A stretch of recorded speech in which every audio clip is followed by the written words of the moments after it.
Bonjour, je vous présente aujourd'hui le jeu Objectif-Objection. C'est le premier-né de Ludabrez.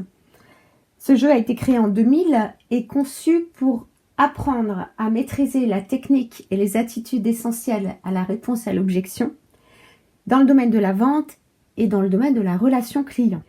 Aujourd'hui, c'est un jeu qu'on anime également dans les formations management, puisque apprendre à négocier avec son collaborateur ou à répondre à l'objection de façon gagnant-gagnant, en facilitant la relation avec son collaborateur, c'est essentiel dans la relation manager-manager.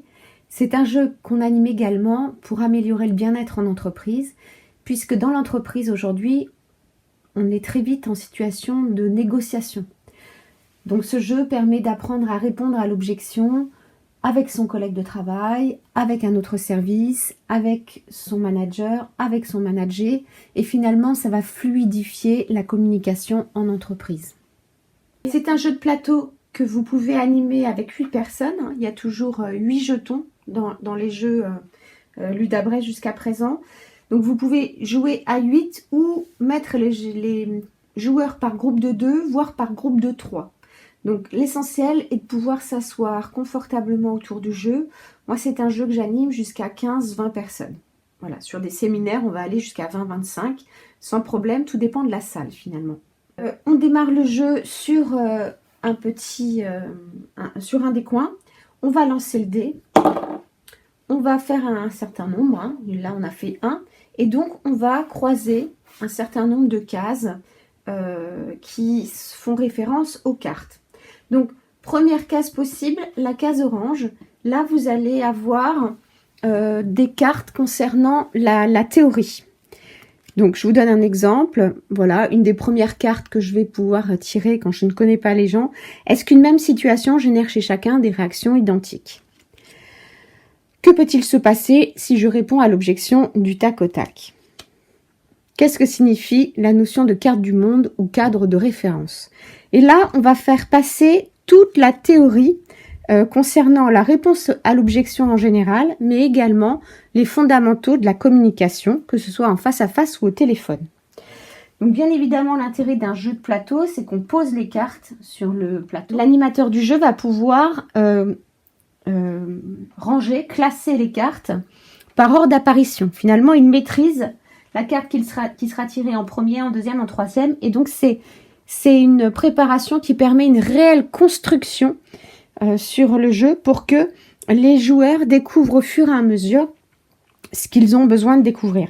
Donc, ce jeu s'adapte à toutes les situations et tous les cas, finalement, que ce soit des débutants ou des gens chevronnés. Sur les cartes théorie, quand on gagne, on répond bien, on a 5 points. Vous avez deuxième case ici, la rouge. Vous allez avoir toutes les objections bateau. Du style, je vais en parler à mon mari, à ma femme. Donc que ce soit en B2B ou en B2C. Ça me semble trop technique. On va voir, j'ai pas le temps, c'est trop cher.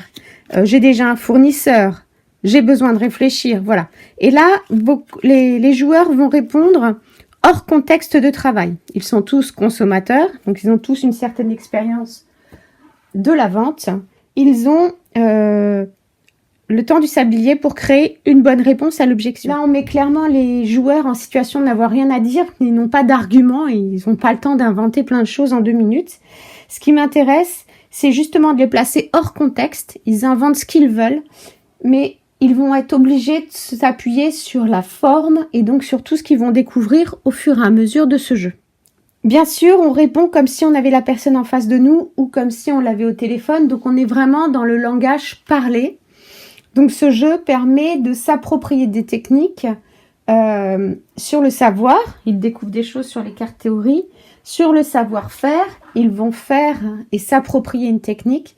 Et également sur le savoir-être. Puisque si je prends en compte l'interlocuteur, mais par exemple que j'ai pas un ton qui va avec, ben ça n'ira pas du tout. Sur les cartes objection, quand on répond bien, on a 10 points, puisque sur ce jeu, on a mis les points sur les cartes. Si le joueur ne répond pas dans le temps imparti, ou si la réponse n'est pas acceptée par l'animateur du jeu dira qui prend la main. C'est le premier qui lève la main qui aura la possibilité de répondre à l'objection et donc de gagner les points correspondants. Si l'animateur du jeu n'est toujours pas content, il dira peut-être qu'il prend la main une fois, 2 fois, 3 fois, et c'est alors une mini créativité qui se met en place par essai-erreur. L'ensemble des joueurs vont pouvoir ensemble créer la bonne réponse à l'objection. Troisième case, ici, la carte outil. Alors à quoi ça sert la carte outil?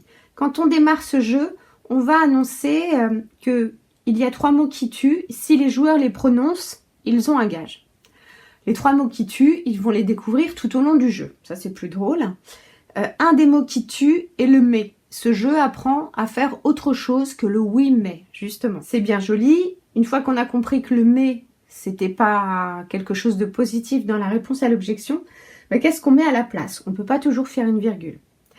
Une autre chose que le jeu apprend, c'est que c'est pas pertinent de faire des réponses directes. Des réponses du tac au tac engendrent de l'agressivité et stimulent le rapport de force, et c'est pas du tout le but du jeu dans la relation à l'autre. En tout cas, c'est pas constructif. Donc du coup, c'est bien, une réponse directe, d'abord, ça veut pas dire grand-chose, donc les joueurs vont tâtonner. Et au fur et à mesure des réponses, et de tout ce qu'ils vont voir aussi dans les cartes questions, ils vont se rendre compte qu'il y a peut-être un démarrage à faire avant d'argumenter ou avant de répondre. Et ils ont besoin d'être enrichis sur ces thématiques-là, donc c'est le but du jeu de la carte outil. Donc la carte outil, vous allez voir, vous allez avoir deux points. Des cartes qui permettent finalement à prendre en compte ce qui est dit. Pas du style, si j'ai bien compris, je comprends, mais on va travailler aussi sur les sens. Je vois, je conçois, j'entends, j'imagine. Et puis, on va travailler sur des mots de liaison.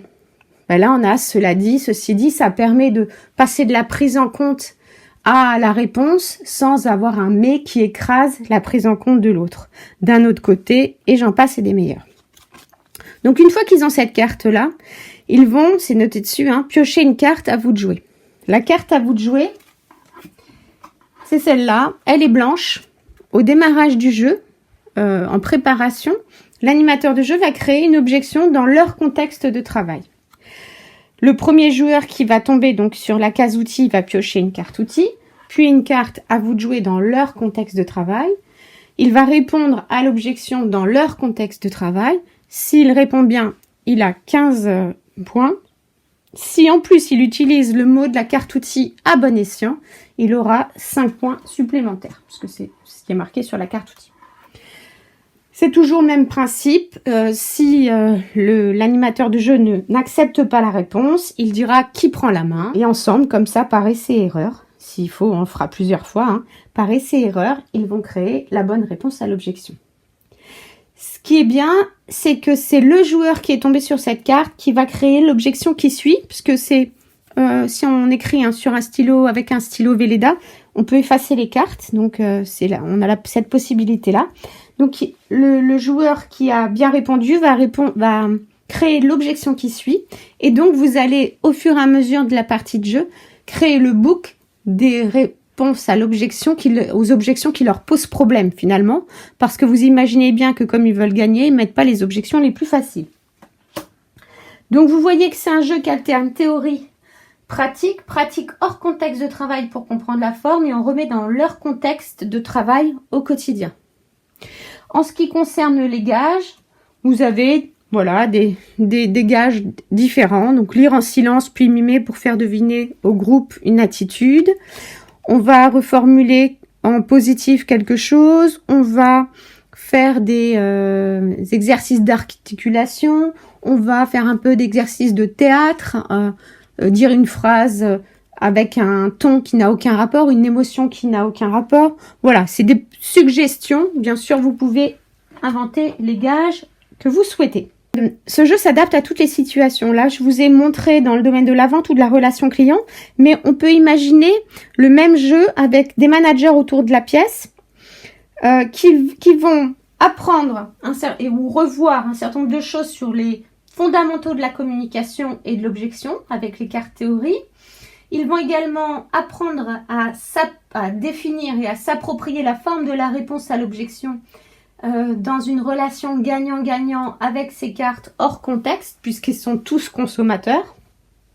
Donc, ils ont tous une certaine expérience de la vente et on va pouvoir s'appuyer dessus. Et puis ici, eh ben, on va créer des objections dans leur contexte de manager. Donc par exemple, on aura des objections que les gens de son équipe pourraient lui poser. Du style, tu me demandes de rester un peu plus, mais je suis jamais payé plus. Voilà, c'est une objection. Les managers vont apprendre à répondre à ces objections que leurs collaborateurs sont susceptibles de leur faire et vont créer de la même manière les objections qui leur posent problème pour pouvoir y faire face dans de bonnes conditions. Autre chose, on pourrait aller chez Pôle emploi et faire pareil en mettant dans le contexte de la recherche d'emploi. Donc on va alterner théorie pratique, pratique hors contexte, toujours en s'appuyant sur l'expérience des joueurs qui sont des consommateurs, pour qu'ils s'approprient la technique de réponse à l'objection, et on remettra dans leur contexte de recherche d'emploi. Et là, on aura « t'es trop vieux, t'es trop jeune, t'as pas assez d'expérience, etc. » C'est un jeu qui, aujourd'hui, je vous ai dit, on l'anime dans tout ce qui est bien-être au travail. Donc, on peut l'animer. Alors, moi, j'ai fait ça avec des assistantes, par exemple, qui, pour préserver la relation avec leur patron, sont parfois dans des situations difficiles si elles n'arrivent pas à répondre à l'objection.